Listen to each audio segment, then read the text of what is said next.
Can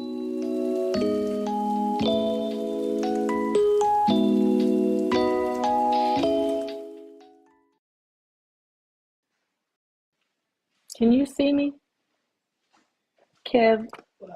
Babe, there's so many things popping down on your thing. Sorry about that. We are here. We are live. Welcome, welcome, welcome. Yo, yo, yo, what's poppin'? We are live. Welcome, everybody, back for another Friday. And today, I have my special guest, Mrs. Monica Galloway. Hi, Miss Monica. Thank you for having me. Hello, hello, hello. Absolutely. How are you doing on this Friday evening? I am glad that it is a 3-day weekend. Oh, my goodness gracious, yes. I am Because so it was glad. truly a long Friday. It has been, you know what? It has been a long week. I'm not even gonna lie. GM got that money out of me this week. Yeah, they get it sometimes, right? Mm-hmm. They got their money's worth out of me this week, and I'll be glad not to see them for a few days. Yes, I'm like that too today. However, do you have any plans for the weekend? You know what? We have a fireworks event at the church that I attend. Okay. And it's supposed to be a really big deal. Yeah. So it's food trucks and Ooh. fireworks, and the kids get to have a great time. And so it's Sunday starts at 5 and at NTC, and it's going to be a very, very fun time. Okay. Sounds great. I'm excited. Hmm. I'm excited for you. Well, with that being said, we're gonna jump right into it. Okay. So, first, for those who may be watching and have not seen and do not know that you used to be one of our city council women, right? Yes, for 8 years. 8 years. You are our city Yes. councilwoman for the Seventh Ward. ward, for the Hmm. seventh ward. All Hmm. right. And you did that for 8 years. And then you decided to take a little turn. Yeah, to state senate, a big leap. Absolutely. Absolutely. Unconquered territory, they call it. Yeah. However, it's one of those things where we need it. We need to be represented. We need to have a seat at every table, right? We do. We have to. We have to. Absolutely have to. So I know you gave me background and you gave me the story and why you decided to run for state senate. For those who are not watching, would you mind giving them the story and let them know how you came to run for state senate? So I served on the Flint City Council for 8 years. It was something that I had never planned on doing. I never saw myself in the on the political platform.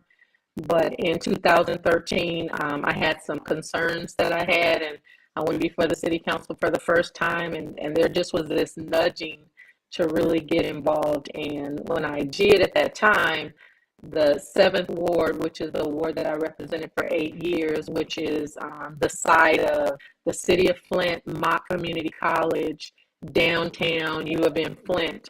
That is an area that had been represented by a female, and it had never been represented by an African American. And so I was made very aware very quickly that there would be no success to it. But the community was receptive. We were under an emergency manager, and I think at the time too, there weren't a lot of people that were really interested in leadership at that time, because it didn't appear that you really had any leadership, because the emergency manager really ran the city. And so it was a really good thing for me, though, because of the state of the city of Flint at that time. The emergency manager required that all of the elected officials.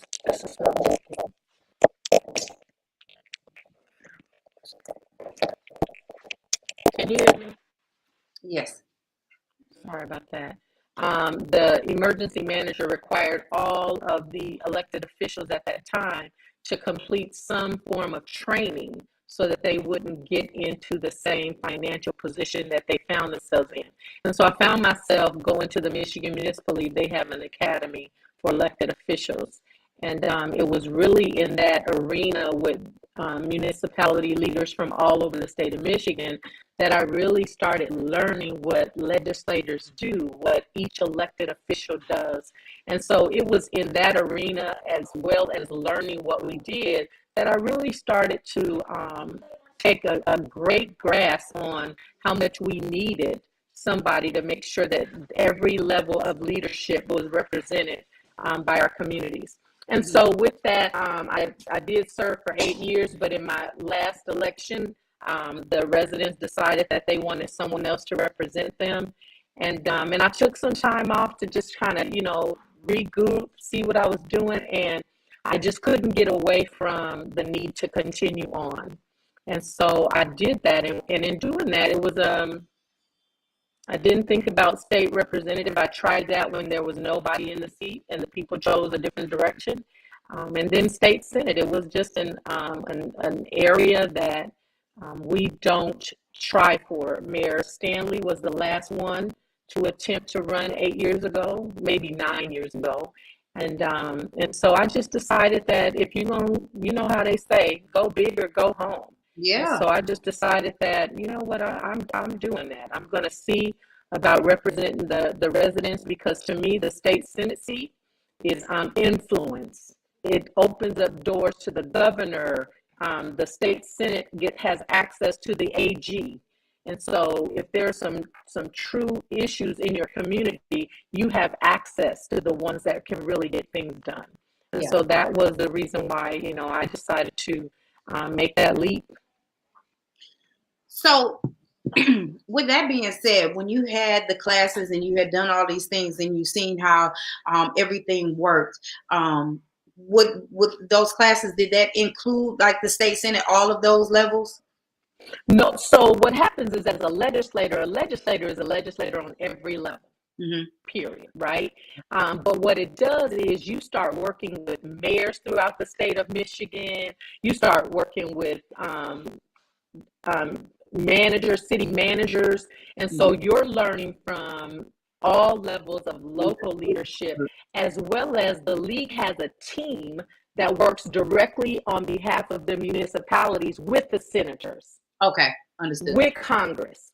And so being a part of that organization gave you access to the different things that everybody did. So I was on a couple of the boards for the Michigan Municipal League, in which every time we met, we talked specifically about legislation that was before our senators and our House of Representatives that affected the municipalities and how it affected. And so we made a decision, hey, do we weigh in on this? Do we go against this? Do we support this? Or do we just be silent? And so you just learn more partnership. Understood. On that level of leadership. And so with the league, I had access to what was going on the state level, even though I wasn't on the state level. Okay, understood. So when you run and you are elected in this seat, what are your plans for this seat? So one of the things that I've been concerned about is still there's been no justice, at least for the city of Flint, on the water crisis. Mm-hmm. We were told, well, not we, I didn't take part in the water settlement. I didn't think that it was a legitimate settlement, and I didn't want to link myself to it. Understood. With that though, everybody had to get in by the deadline. It's not usual that you take action or part of a class action lawsuit and you really have no idea what you're going to get. Mm-hmm. They just throw this pocket of money that sounds like a lot of money, except when you're dividing it by so many people. Absolutely. And so that makes the difference.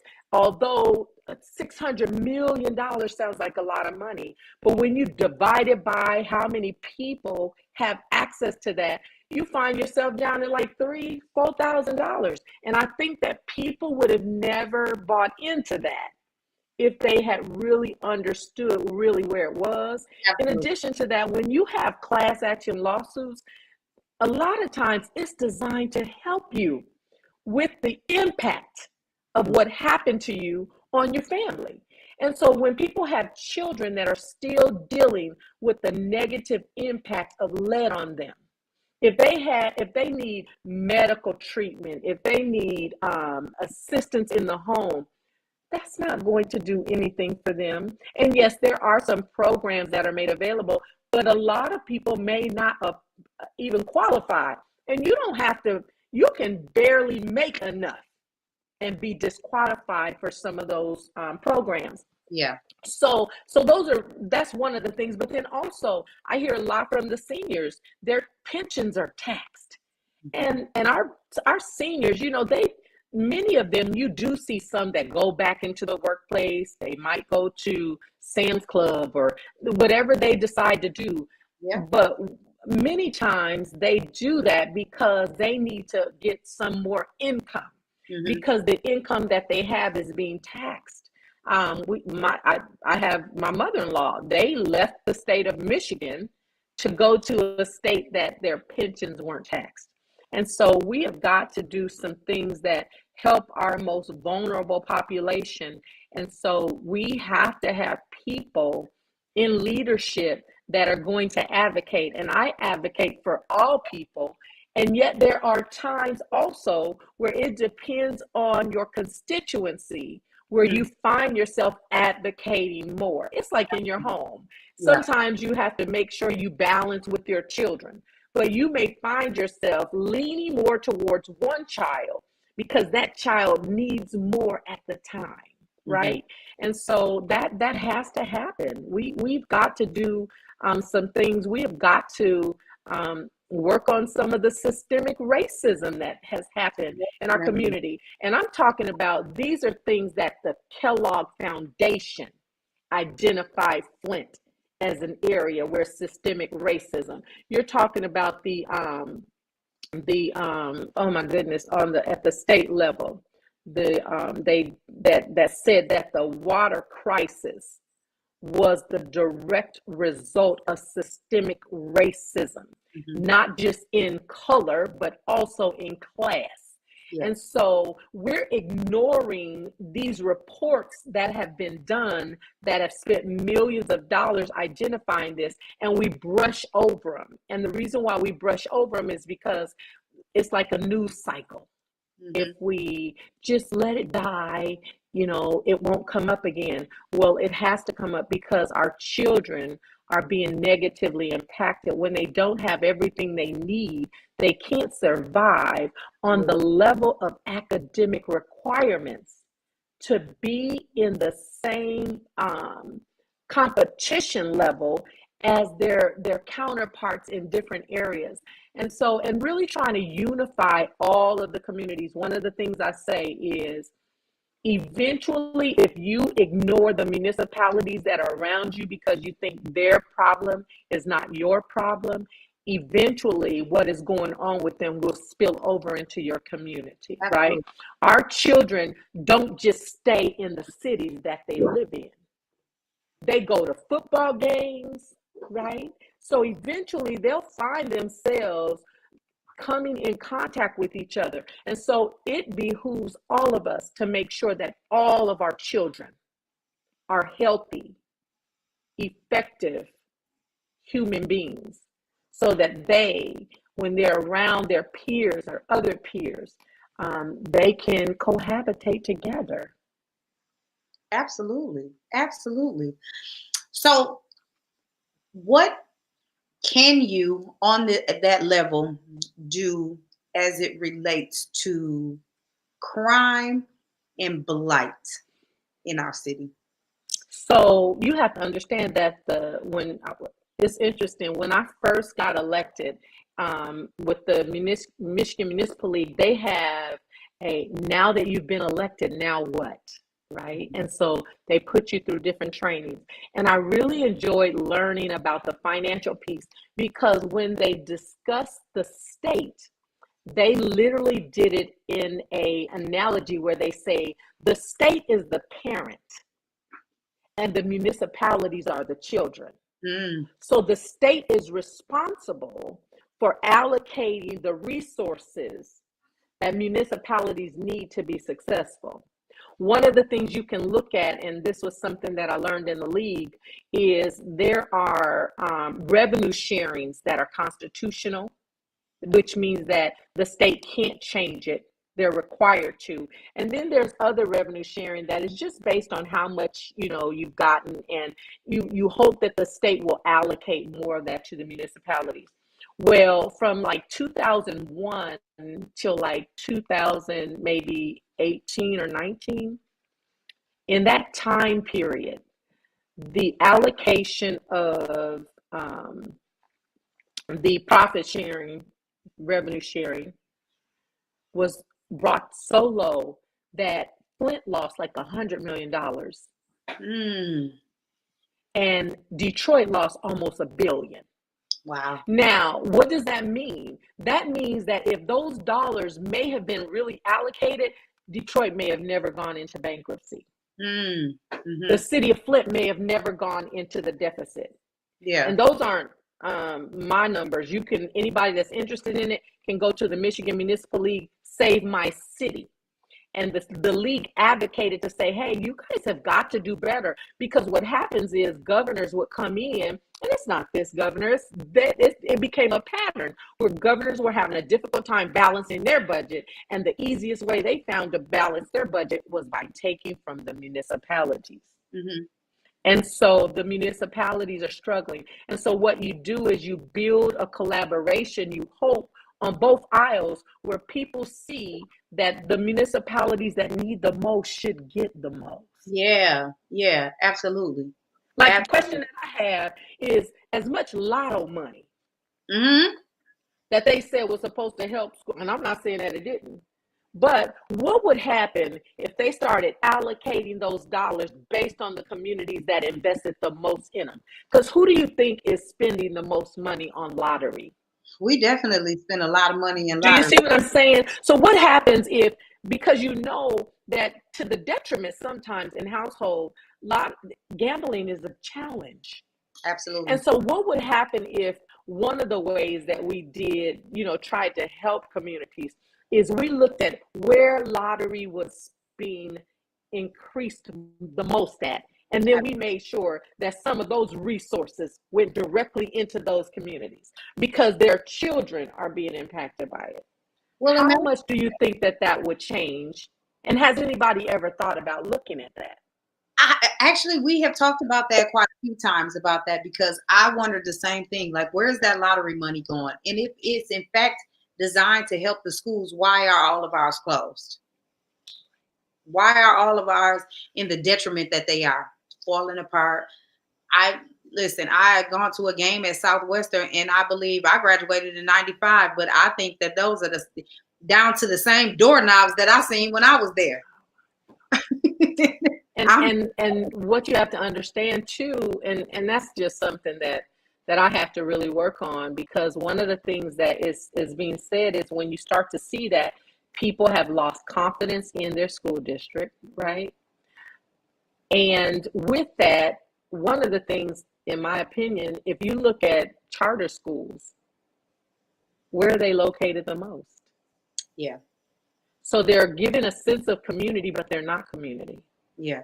And it's hard to have communities when you have no community schools. When people go to buy homes, they research the community school in the area that they're buying their home. Yeah. Because community schools are supposed to give you community. And when you think about some of the obstacles of, and I'm just going to say, the African American child, and it's not just them, because it's not just race, it's class. So if you find Caucasians, whoever they are, if they're in a class that is poverty, if their obstacles are challenging, and then they don't even have a school that's near them. So for instance, let's just say a child is dealing with someone in the home that's addicted to drugs. And so that person is out of it. They're not paying attention to their children. There used to be a time where children could get themselves to school. They knew how to get up. They could get themselves dressed. School wasn't that far, maybe a couple of blocks. They could get themselves there. Well, when there's no school in the district or in the area, these children have to get up early enough to make the bus. And if they miss the bus, because I remember I thought about a story. I was in the third grade, and I missed the bus, And my bus stop was right in front of a Coco's restaurant. I'm from California. And the lady in the restaurant, she knew me. And she said, "You missed the bus, huh?" And I'm like, "Yeah, my mom is not going to be happy." And she would give me some hot chocolate. "Before you go home, here, you go ahead and have this." And why was that? Why was it challenging? It wasn't just that I missed the bus. It was that my mama didn't have a car at the time. Yeah. And so missing the bus was going to be a problem. Because now I got to see if I can find somebody that may get you to school. And if they don't get you to school, then you out of school for the day. Yeah. And so just some of the things that you think about when you're trying to find out how you can make the lives of our children easier so that they can compete in the academic realm, which is supposed to be all that they should really be responsible for. Yeah, and when you mention that, as far as like schools being closer in transportation, and not even, I'm just thinking to my children when they were smaller, and like thinking about not just not having the transportation. However, you're going to work first. If I have to be at work at 7 o'clock and you don't have to be there till 7:30, then I need you to ride the bus because now I need you to get there on time. Now I need Right. you to be able to get home because I'm not going to be able to get there. And so the schedule Both ways.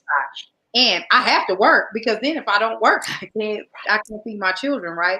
So it's one of those things.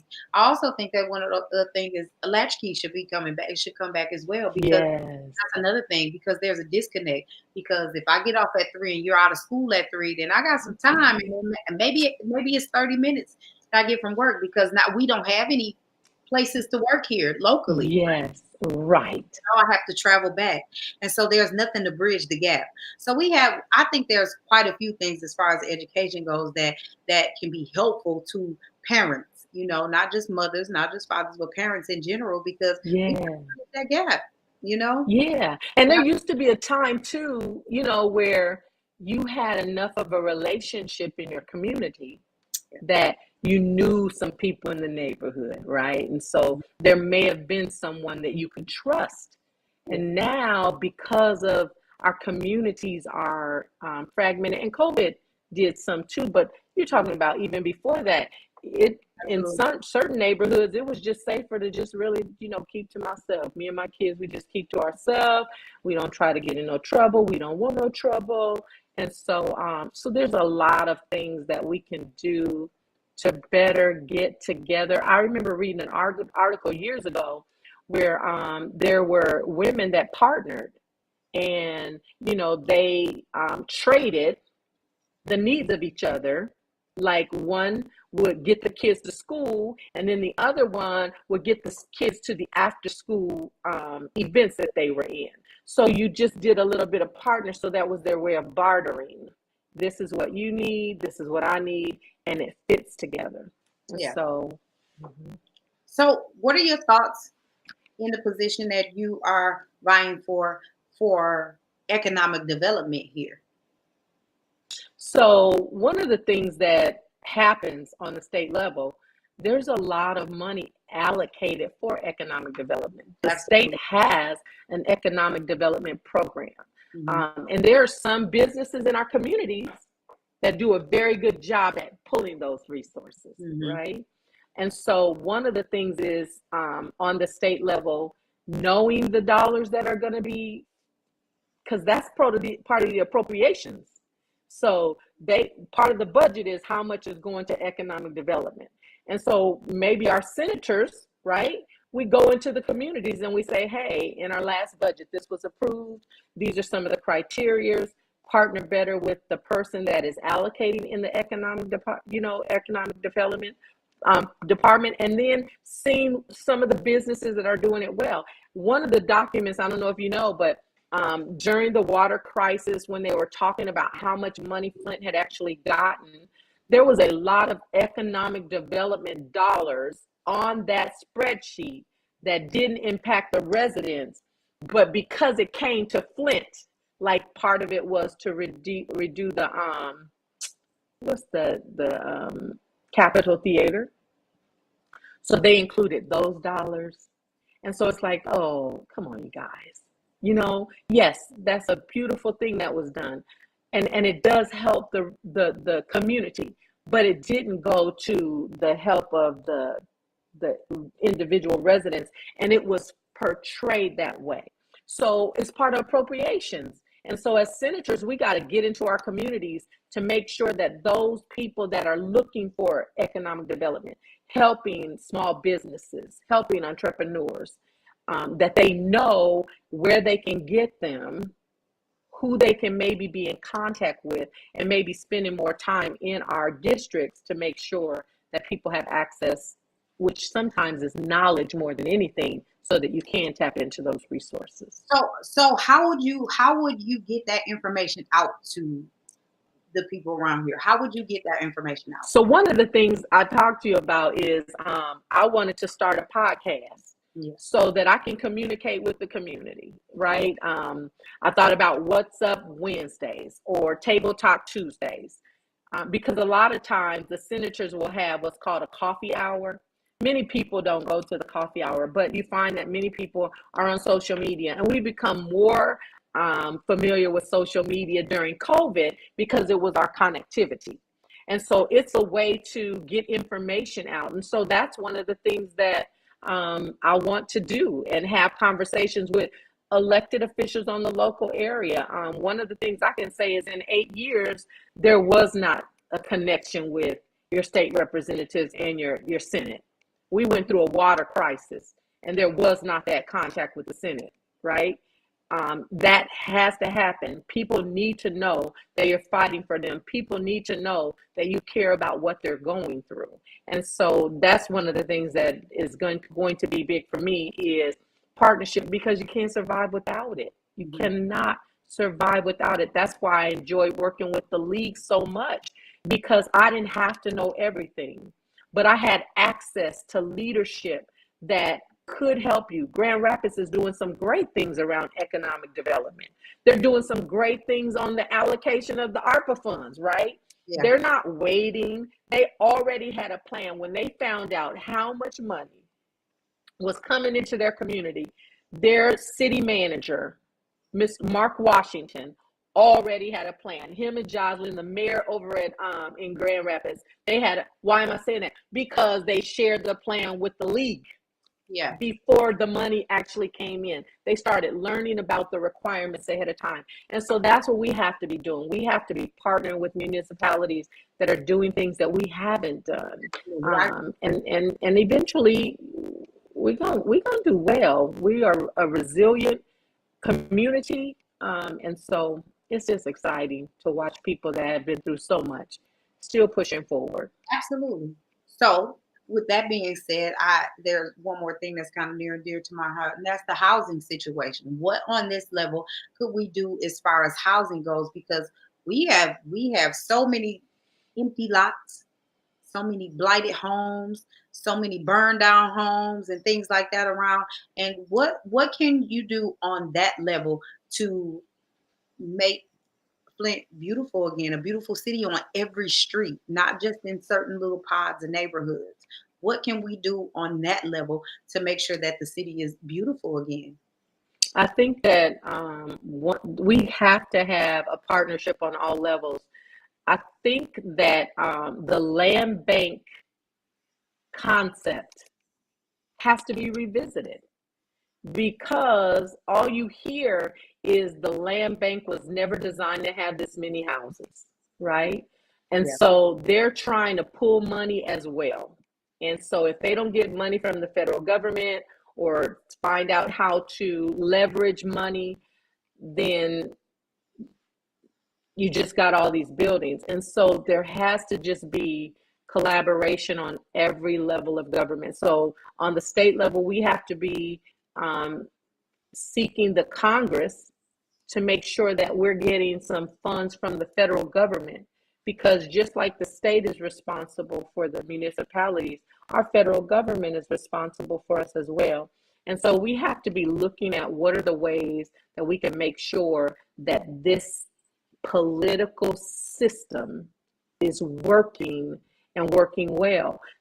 Flint has a lot of blighted houses. There was a plan that they did some research and they identified the number of blighted homes, and they identified how much money it would take to fix all of that. And it was something like $59 million, something like that, that would really get everything tore down and prepared. Because you ride through the city and you see it. You got maybe a house on one street, and then you got all these blighted things.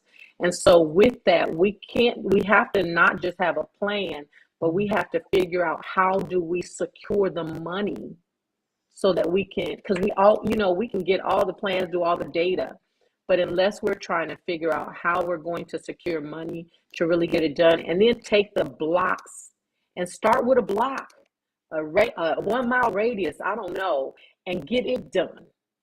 Because we're doing patches, and even though there are a lot of blighted houses that really came down last year, because they're so far away, and there's such a large amount that still needs to be tackled, it doesn't really look like we did a lot. Absolutely. Absolutely. So what are your top 3 action items? When you get into this seat, what are your top 3 action items that you plan to just go full force with?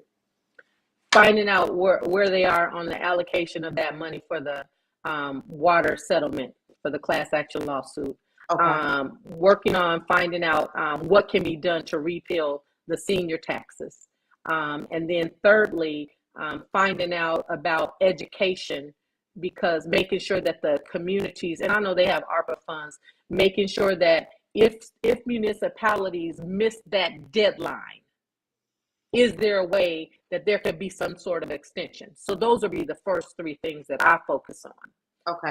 And then, of course, always going to be looking at whatever policies are going to be beneficial for the residents in my constituency. But yeah, I'm finding out where we are on the water allocation, the senior tax repeal, and the education piece. Okay. How many more people are running for state senate besides you? So there are a total of 4 of us that are running on the Democrat side, and there are 2 that are running on the Republican side, and the election is August 2nd. Okay. And I'm the only female running on the Democratic side. There's 3 men and then myself. Mm-hmm. Okay. Yes, so ma'am. You're our voice in many ways then, huh? I am. She Leads. I'm a part of an organization called She Leads. I became a part of that organization in 2020. And it's an amazing group of women from, I'm surrounded by Democrats and Republican women that are very strong. I had the opportunity, we celebrate women every year. We honor 100 women every year. And as a matter of fact, when we honored them on May 13th, the Republican nominee for the Secretary of State was one of our honorees. And so she was there. She's an African American woman. And one of the things you just hope people will stop doing, we got to start. And I'm not advocating for anybody, but we have to begin to listen to what people are saying out of their mouths. And not so much have such a disdain for parties that we begin to, now we're not just listening to anything. And so, you have to be open because if you're going to go to that level of leadership, you have to be willing to hear other people and hope that they hear you. Because in order to get things done, we have got to tear down that blue and red line, because we can't let party become bigger than people. And it started to become that. And we've got to get back to the basics. We're there for the people and what they need. So with that being said, whether you're in this seat or council seat or whatever, what do you plan on doing, you personally plan on doing to get the trust back from the community? Because, just like it at a job, people quit the leadership. They don't quit the job. And just like people are leaving Flint, they're not quitting the city. They're quitting the leadership and they're quitting what's around them or what's surrounding them. So how do we get the trust back so we can, because if we continue, if our census continues to go down and we can't build and we have no trust, people are going to continue to quit Flint. How do we keep people from quitting Flint? So one of the things that I had to step back and do because I realized that I can get very angry, and there were some things that I allowed to be seen of me that was not me.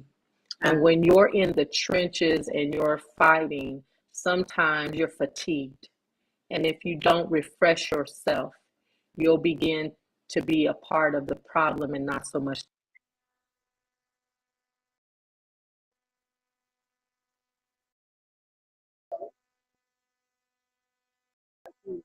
I've lost something with that, but we should be back. Nikki.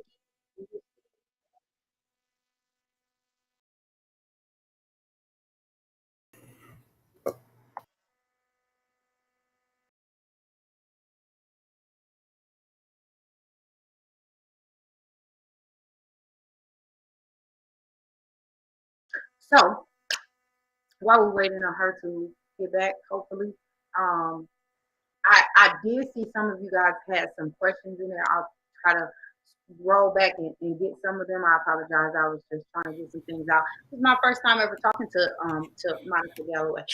Okay, she's back. She's back. She's back. All right. So one of the I, things I was saying is I needed to really recoup myself, take self inventory, and brokenness will cause you to come respond from broken places, right? right. So the way that you gain trust is one, you have to be whole in and of yourself. And for a long time, I served in a level of leadership, not really feeling like I belong, like I deserve to be there. Understand. And you begin to respond that way. And so now I realize that I have to um, be about the business of the community. I have to say what I mean and mean what I say. Mm, Tell people the truth always, hmm even if it's not popular, even if they don't like it. hmm Tell them the truth. Let them know where you are at all times. And so I believe that when you start to become consistent, trust happens. It's like in a relationship. When somebody is is betrays the trust, it takes consistent seeing you be consistent with doing that which is right that makes people whole. And the more you do that, the more they see, oh, okay, okay, you really are real. Okay. And so, but that's the only way that there's going to be a level of trust. But trust breakdown happens also when you have what happened even this week, where it looks like people are not going to be held accountable mm. for what you did to a community. And so those are things that cause people to continue to say, see, they don't care about me. My voice don't matter. And we have got to hold every person in every level of leadership accountable. And we can't continue to give our votes to people. And Absolutely. then in 4 years, we see them and they're back, asking about votes. It's like, you said when you were going to get in there, you were going to do this, this, and this. And so I think a part of that trust is being willing to work with your colleagues so that you can get things done because you know that your constituency is counting on you. So, I've talked about that quite a few times, and I think that accountability is very important, right? And I think that that is the problem that we don't have. We lack accountability from the top down. We lack accountability all over, and unfortunately, that has put us in in a state of detriment because we lack accountability. And so I think that we, as constituents of Flint, have done a disservice to ourselves as well for not doing exactly what you said and doing our own research. And I say this all the time. Yes, vote. Yes, your vote does matter because I feel like if it did not matter, they wouldn't be fighting so hard for you not to do it. So you have to make sure that you get out and you do that. But in that same breath, though, you can't just go by the name recognition or just what this person said and what that person said. You have to do your own research. You have to do your own due diligence about all of these people that are running. Because if you don't know, you don't know.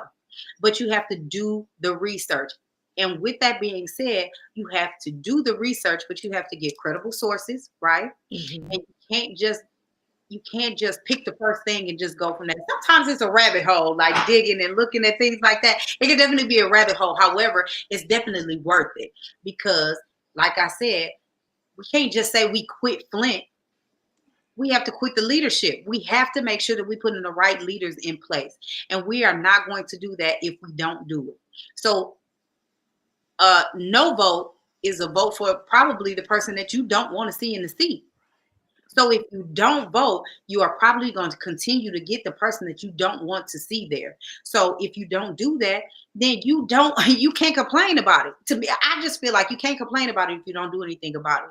And I think that we have too many people that are just blowing out so much hot air, not willing to do the work, not willing to get out there and do it. And then when it comes for the time for something to happen, right? We have all this mouth and we have all of these things to say, but we didn't have not even a finger into making it better. And that's what we need to do. We have to make it better. And we can't make it better if we don't do our research and we don't vote. So if we don't talk to people and we don't do anything, you and I just saw each other in passing. I wasn't even there to support or not support anybody, and reached out and talked to you and say, hey, would you like to come and talk and get your platform out here, whatever? But I wouldn't know where you stood if I didn't talk to you, right? And it's okay to see people campaigning and doing things like that, but sometimes we got to do a little bit more. But we, as the voters, we, as the people that are putting people like you into place, have to do our part. And if we don't, we are going to continue to get what we have gotten, and that's a mess. And we're going to continue to be in a mess. And I don't want that. I really want to see Flint get better. But we can't do that if we don't do our part.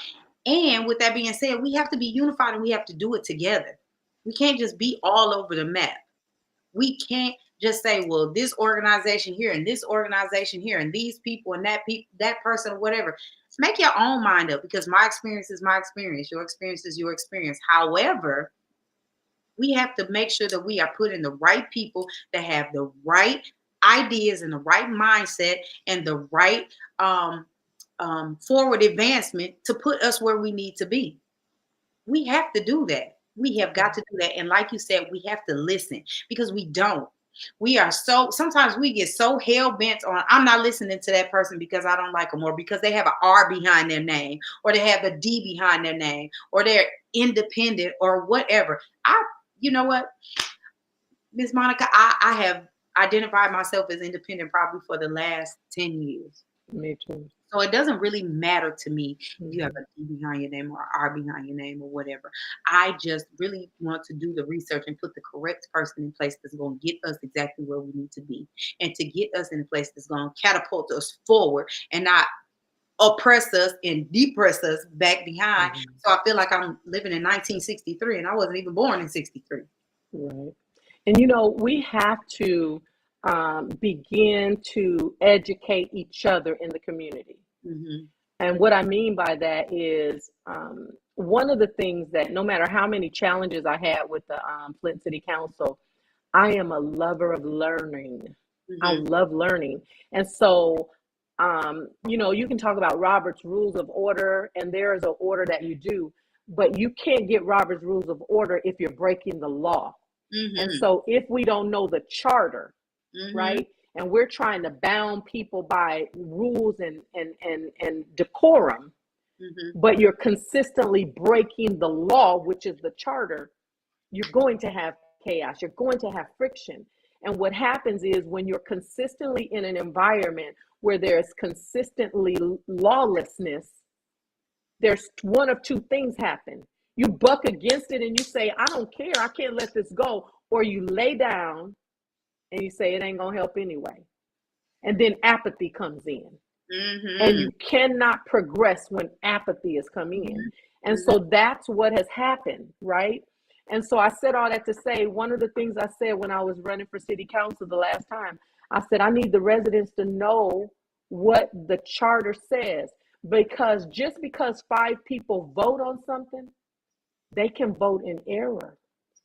And because they have enough people in error that decided that even though this is wrong, if I can get enough people, I can make it right. And so you can't remove the very people if they're voting in enough of a block to keep doing it wrong. And so I said all that to say that we've got to know the rights. We've got to know the laws. We've got to know, because if you're going to hold people accountable, we've got to be an educated constituency. We have to know what our rights are. And that's not just on your city level, it's on the state level, it's on the federal level. Absolutely. What does the law say? Is there some things that may very well be going on in my life that people are doing to me that are in leadership that are violating my constitutional rights? We don't know enough about it. And so the reason why that's important is if one of us is educating ourselves, we need to educate our family, not try to guide them in who they should vote for, but we should be challenging each other. Well, tell me, you just don't like her? Like, is that so? Because you don't like him or her, you're not going, so who you going to support? Because whoever we send to the state, we're saying, this is a person that I think I can work with. You may not agree about everything, but is this somebody that I think that I can get through to? Or is the person unreasonable, right? And I really hope that residents are comfortable talking to me. I love people. I've been in Michigan. I'm getting ready to come to the point where I've spent half of my life in Michigan and half in California. And this community is resilient. I'm telling you, I've never seen a more resilient people. Our children are battling odds that I'm telling you, even there was a report that said with the level of lead that these children consume, it's a miracle that they're still alive. And that says something. So what we have to do, all of us, whether I'm at the state, I believe I'm going to be at the state, but whether I'm at the state or not, you will not stop hearing my voice. I am going to fight. I'm part of an organization, like I said, She Leads Michigan, She Leads America. Baby, we in Washington, D.C. They're in Washington, D.C. They've been in Washington the last 2 months. We're going to be there in September to October, celebrating women. Dr. Alveda King just joined, and she's going to be heading up She Leads Michigan in Georgia. And so we are going to collaborate, and our voices are going to be heard on behalf of all people. But we will focus on the ones that need it the most as well, because you have to make sure that the allocation of resources are distributed fairly to everyone so that every person has a fair platform so that they can be successful in wherever they find themselves in their lives. And so I'm just excited. I'm hoping that people will research. You can go to Vote 411. They sent out a questionnaire asking candidates about certain things. And so you can go there, see all of the races that are in your area. People should be outraged. We should have ballots by now, and we don't. They're hopefully at the printer. We were supposed to have ballots going out the 23rd. That comes from the county level. We can blame it on the state. If it was the state's fault, fine. But you've taken almost 13 days of voting time from people already. And so as a community, we need to be saying, wait a minute, where do I get my ballot? When you go and pay your water bill, you go and pay your taxes, you go upstairs to the second floor and ask them where you can vote. Don't even leave the city building. Go up there and vote right away. Don't say, oh, I'll get to it later. You already in the building. Take that extra 10 minutes that it takes. Get your vote in. Make sure your elders, that you making sure that they have what they need. We're not doing anything illegal. We're going to make sure that we're doing everything above board, but we want everybody that can to vote to go out and vote. This Absolutely. is an important. Don't wait to the general election. No, our Absolutely. race is the primary. The Absolutely. person that succeeds in the primary is going to the general election. Absolutely. I wholeheartedly agree with that. And even if you can't go down there and get it, make sure that you are carpooling with somebody. Go pick somebody up. You know what I'm saying? Like, we have to be able to do that. I know the gas is high right now. I know I know it is. I understand. I understand. I understand. However, it's so important that we are going through the neighborhood and pick your neighbor up. Call your mom and make sure she's voting. Ask her, does she need anything? Like you said, make sure that our elders are getting what they need. We have to get out and vote. This is a very, very important election. Not only is it the state senate, not only is it the state representative, not only is it the mayor, but it's also the governor. It's so many seats that we have to do our Congress, yes, right. Congress, the judges, everything. Yes. Everything is up this year. And so it's so important. Please go to Vote 411 and look at all of the people that are voting in your that are running in your area. It is so important to get that knowledge and to look those people up and to hear what they have to say. That's why it's so important for me when I do reach out to you all that are running, that I try to get you on this level. I know it's not a huge platform. I know it's not big, but we do reach quite a few people. Yeah. And we reach enough people to tell somebody, to tell another somebody to come and watch it, to come and see it, to see what they're saying, see what they're talking about, see what's going on, because this is so important. And what I loved even more about having you here is that it was even educational for some people. And that was the thing that I wanted to have you on to speak about, because when you and I talked, we talked like that, and we talked a little bit about those things. And I was very excited to have you on that, because there are so many people that don't know what the city level does, what the state level does, and what the federal level does, and how if I'm at the state level, it's not a lot that I can do for you here or do for you here, but we can work together to make sure that it goes all across the board, right? Right. That's why it's so important to be able to talk to people and work on both sides of the table. Mm-hmm. Very important to be able to work on both sides of the table. And we have to get out of that. I'm not dealing with this person because they're that, and I'm not dealing with this person because they're that. We have to be able to work with each other, regardless of what gender, religion, race, anything. We have to be Right. able to work with each other, because we are in a state of detriment. I keep saying that, and we need to come out of it. And we can. We definitely can, but it's going to take all of us. And it's going to take all of us to be educated in where we are right now, so that we can look to where we need to be, and so we can go forward and get there. And we need to do that by educating ourselves with people like yourself and all of the other candidates, and doing our research to make sure that we are making an educated decision, not just a loyalty decision, because you can be loyal to a fault. That's the truth. And if people are having events too, my email address is Galloway for Senate. I would love to come out and talk, because we need to educate. We need to have community conversations. I'm going to be planning a couple of community conversations, because we have got to get rid of the fragmentation. We're fragmented. The north side is doing this and the south side is doing that. We have got to really bring community back together. And so I'm just excited. I love people. And one of the things that when I talk to people and I'm campaigning, I'm like, you vote? No, I don't vote. You got any children? They're like, yeah, I do. Hey, decisions are being made for your children. And so if you vote, you need to be voting or finding out what's going on, because there are people that are strategically sitting down, making decisions for you, your children, and your grandchildren.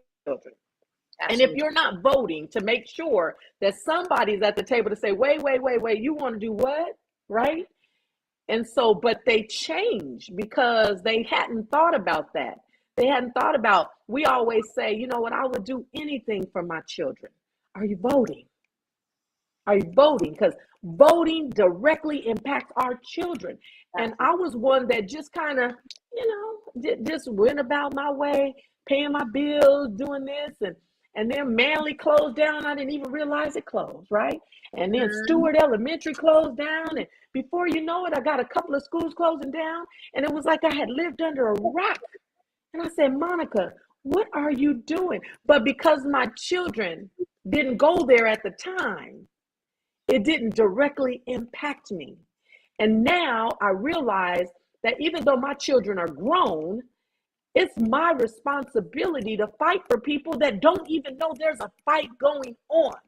Absolutely. And so some of us, as much as we say, I'm tired, people are not. No, if it ain't nothing but 800 of us voting for the 80,000, we got to make sure that we're in there. We know what's at stake. We got to know what's at stake, and lives are at stake even if we don't know it. And so that's why I'm passionate. And that's why even you would not win in the re-election, it was like, why are you? Because I'm not going to stop giving up. I'm not going to give up. I'm not going to stop fighting. I'm just going, you're going to continue to see me. I'm not going away. A lot of times you just go away and you never see people ever again. That's not who I am. That's never who I'll be ever again. We are fighting for the legacy of our children. We are fighting. We are literally fighting for life and death for them. Absolutely. And so, yet, do you get weary? Yep, you do. Yeah. Do you make some mistakes? Yep, you do. And so all you do is say, you know what? I didn't do well at that. That was horrible. I'm sorry that I did this. But we have also got to come alongside of each other, not in a way to ridicule or cut each other down, but to pull each other to the side and say, girlfriend, look, that was whack what you did. That was crazy.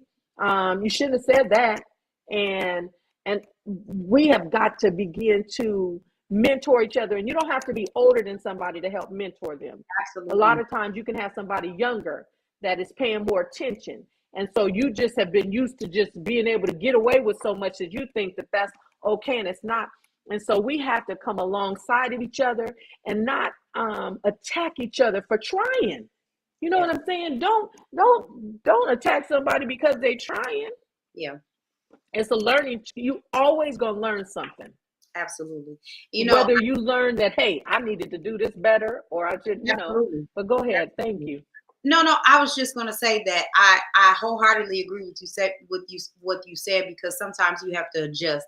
When you learn what works well, you can keep that, and what didn't, you just adjust from there, right? But the one thing I can say is that I am very diligent in what I'm doing and what I'm saying and speaking out. And it's so funny that you said that, because I don't even live in Flint, and I am like one of the biggest advocates for. I don't live in the city of Flint. Really?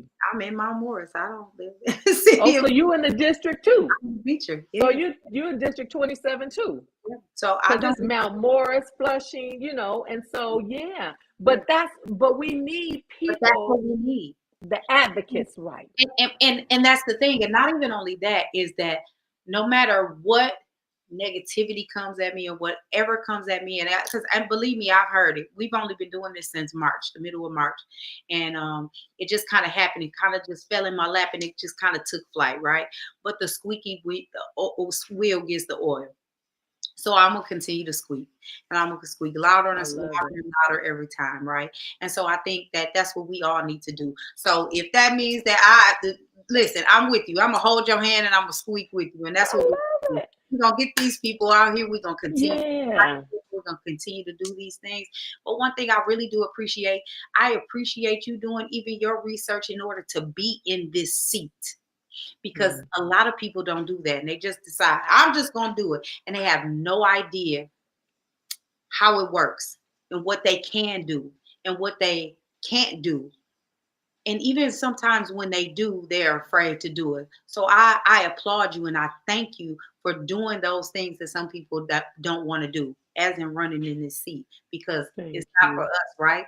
But it is for any of it is for us, because we are here. We are a part of the world. Whether you like it or not, we are a part of the world. And any part of it is for us. I don't care who doesn't like it. It's for us.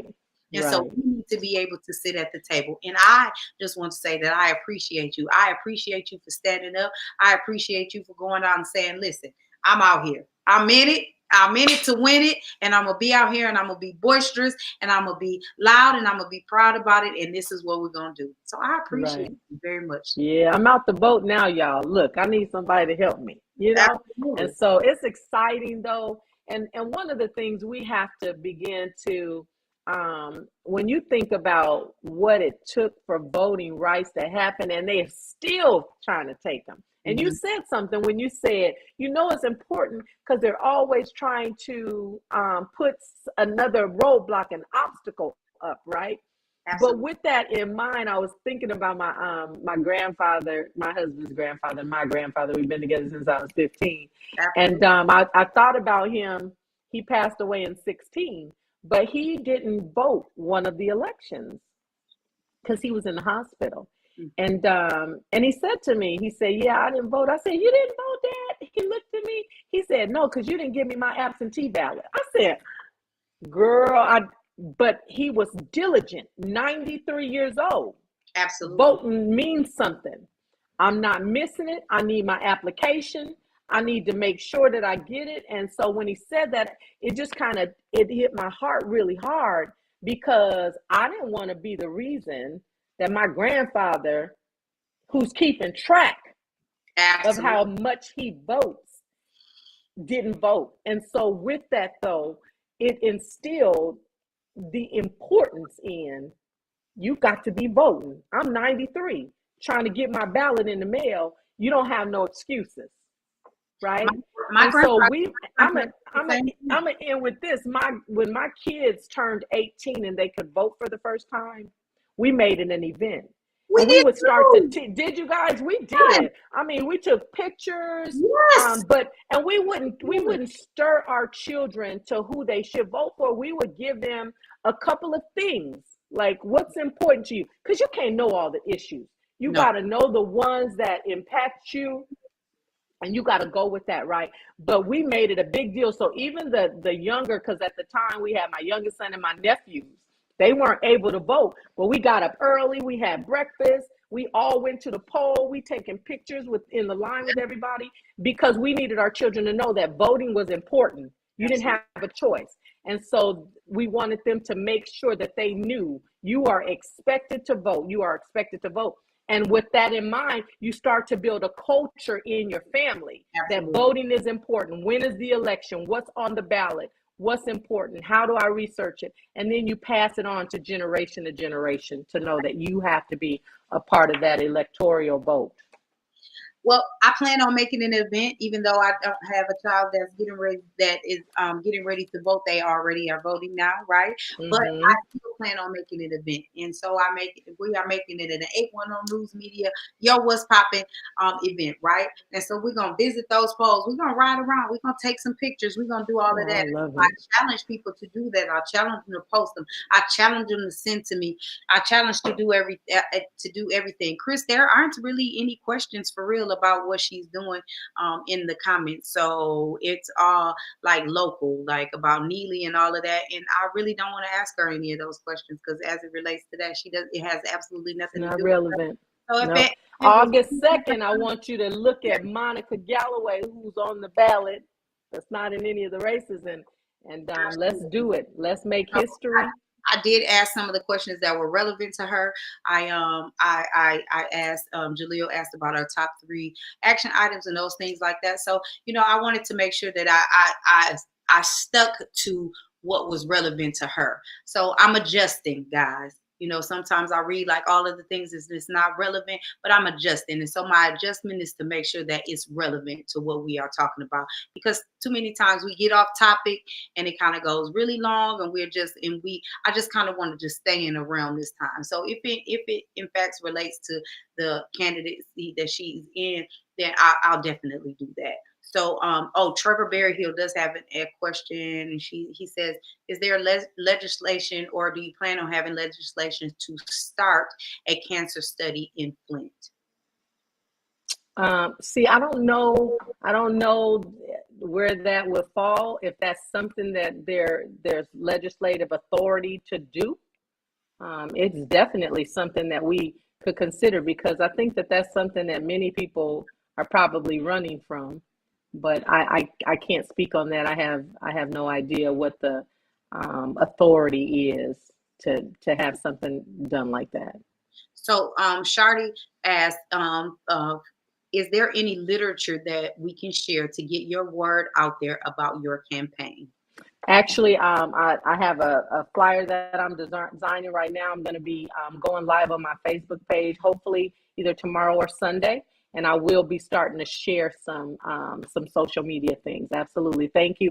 And I do have some cards that I have that I can send if you email me again at Galloway for Senate, the number four Galloway GALLOWAY, the number four Senate SENATE at gmail.com. I can send you that literature if you want to share it. Absolutely. That would be greatly appreciated and very helpful. And where can they donate if they want to donate? Oh, thank you, Lord. They can send it to Citizens to Elect Monica Galloway, 1008 Whittingham Drive, Flint, Michigan, 48503. If you call me at 810-955-9370, I can pick it up. Yes, any help that you have, absolutely, greatly appreciated. And I also do have something on Act Blue. If you send me an email, I can get that information, and it'll be on my Facebook page too.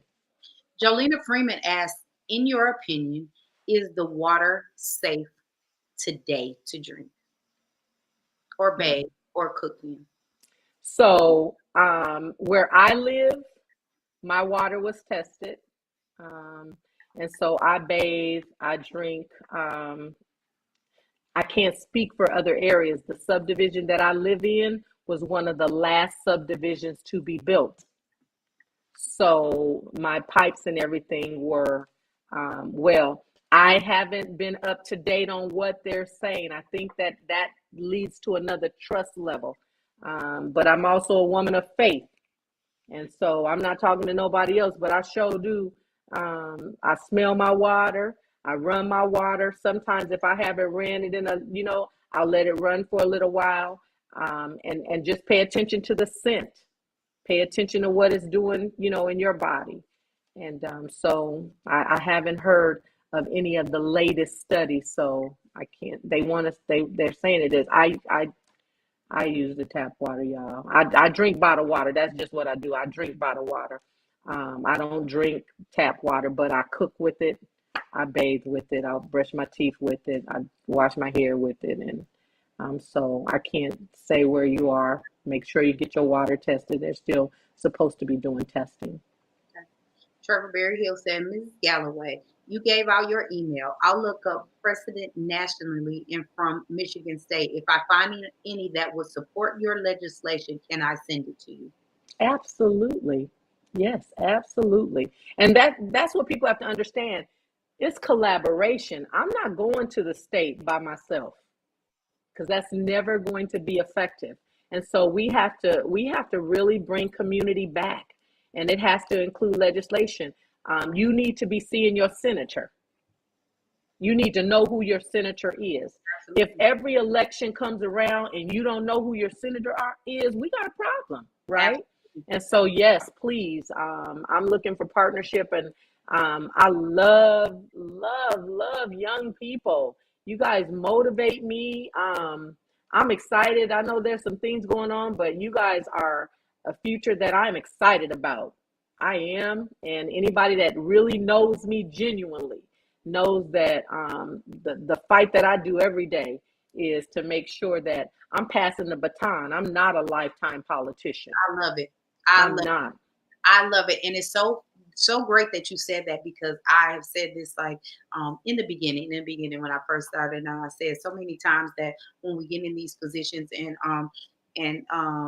it really made me think about it as it relates to church, when the church was very strong in the political field and in civil rights, and in the baton didn't get it passed, and it didn't get passed down, and didn't get passed to the right people, maybe, or if it got passed at all, and they held on to it, they held on to the knowledge, and they held on to everything, and so the ball got dropped. So I appreciate you saying that you are not a lifer, and that you are willing to take the time out to pass the torch or to educate, so that when it's time for you to pass the baton, you can. And that person has grown with it, and they're able to receive it when you pass it. Because sometimes their hands are too small, right? And they're not able to grab it at the moment. And so when they have to grow into it. And so when you realize that you can do that. So I appreciate you even knowing that. Mm-hmm. So that's really cool. So We got life to live. You do this as long as you can, but some of this stamina requires youth, yeah, right? yeah. And so I gotta know when, but I also have to be preparing myself financially, emotionally, right? Because sometimes we stay in things longer than we should because we haven't prepared to transition out. Mm-hmm. And that's not healthy either. It kind of sets back. Sometimes I think about even General Motors. There were people that made a lot of money, but if they had retired, their children would not have made what they made, but their children's wages would have been very much what they needed to keep going, right? And so you continue. That's another way of, leaving some opportunities available. Although we should have our own, we should be owners. We should be looking at our intellectual properties. Mm-hmm. What do we have that we bring to the table, right? But in that, I think the mindset of I can't do this past the time that I'm supposed to should be happening in multiple arenas, so that we can continue to survive as communities. Miss Monica, I appreciate you. Thank you guys you so blessed much. us today. Thank you so much. I appreciate you. We appreciate your wisdom. We appreciate your diligence. We just appreciate you even being in this seat for us to be able to vote for, right? And if people want to volunteer, tell them to please call. I mean, so Kevin said that he will help you as much as he can. So there's some people in here. They're with you. They are with you. Thank you, guys. I seen the Galloway Pacific, and I appreciate it. Look, I appreciate it. We appreciate you. Galloway Pacific. That's what we said. I have my shirt, and I will be wearing it. Don't you worry. Okay. I'm wearing my shirt. I appreciate it. Yes, ma'am. So y'all get out there and y'all help. So with that being said, do you have anything in closing that you would like to say to everybody? I just want to say to the residents, thank you guys so much. Please share. We can do this. We got 32 more days. August 2nd. We cannot let August 2nd pass without going to the polls. Call your district, whether you're Mount Morris, Flushing, make sure your ballot is available. Go to Vote 411. See what different candidates are saying based on different things. And any support that you have, social media. If you're, you've got your Twitter, you got your Facebook. I got some young people that's getting ready to help me set it off. We just going to do the last 30 days real hard. And so any help that you have, let's do it, because we need young people to get out and vote. This is going to be your platform. We're just holding it until you're ready. Like you said, once your hands get strong enough, we're just holding it until you're ready. And then once you're ready, we bow out and we say, okay, this is you, son. This is you, daughter. But if you need me, I'm right here in the shadow. Absolutely. What you need. And that's what we got to do. We got to start equipping our young people to take on and set the world ablaze. So I think you have some friend requests, right? Because Kevin Tay said he requested you. So he said add him on Facebook. I'll do better. Add him on Facebook. Becky Brown said, will you speak on 1420 anytime soon? So I don't have a platform on 1420. But if anybody invites me, I'll definitely be there. Art and I do. Art and I are on 1420 every Friday. I'm gonna talk to Art. Okay. We'll get you. Okay.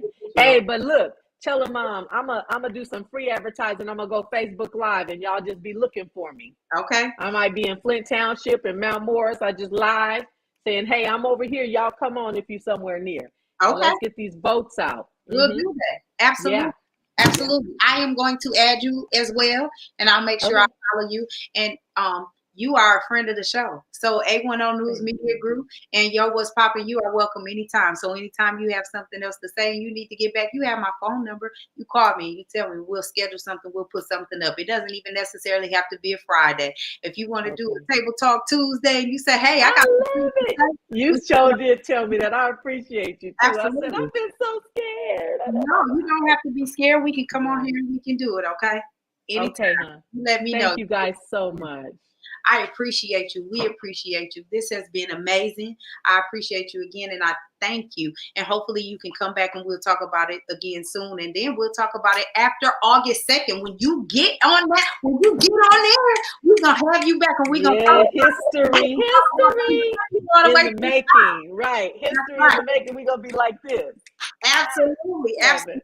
So Galloway for Senate. I'm on that, right? Let's do that. Everybody, listen. Mrs. Monica Galloway is running for state senate, and August 2nd, I need you to get out and vote. I need you to go pick somebody up. I need you to get an absentee vote ballot. I need you to take somebody an absentee ballot. I need you to call somebody. I need you to tell somebody. I need you to tell somebody to tell somebody to tell somebody, and then tell them to tell somebody too, to get out on August 2nd and go and vote, please. Monica Galloway for Senate. And as always, you all know that I am always an advocate of mental health, and I just really want you to make sure that you are eating healthy, you are drinking your water, and if your water is not clean, not that water, get you some bottled water, but make sure you're getting your water intake in. Make sure you're getting at least 30 minutes of cardio in, taking some time out for yourself. You have to relax, relate, and release. And if you have to do that by getting out in nature and getting in the sunshine, getting some of that good vitamin D. If you need to go and sit by some water, one of my favorite places to go, and not too far, you can go down there to Stepping Stone Falls and listen to the falls. You can walk along the path. You can do all those things, but just to get your mind right, because there's so much going on and so many things going on. You have to make sure that you are okay. You have to make sure that you can love on you and love yourself, because what's better than you? Nothing. And if you can't love on you, then you can't love on anybody else. So take care of yourself so you can take care of everybody else, so we can take care of each other. I love you all. I love you all. And I thank you for joining me on Fridays at 6 o'clock, as you always do. You all have a wonderful, happy weekend. Mrs. Galloway, enjoy your weekend. Keep your feet up or go out and get with the people. When you go Facebook Live, if I'm close by, I'm pulling up. All right. I appreciate that. Yeah, let's do it. You all have a wonderful weekend. I love you. Good night. Thank you, Good night.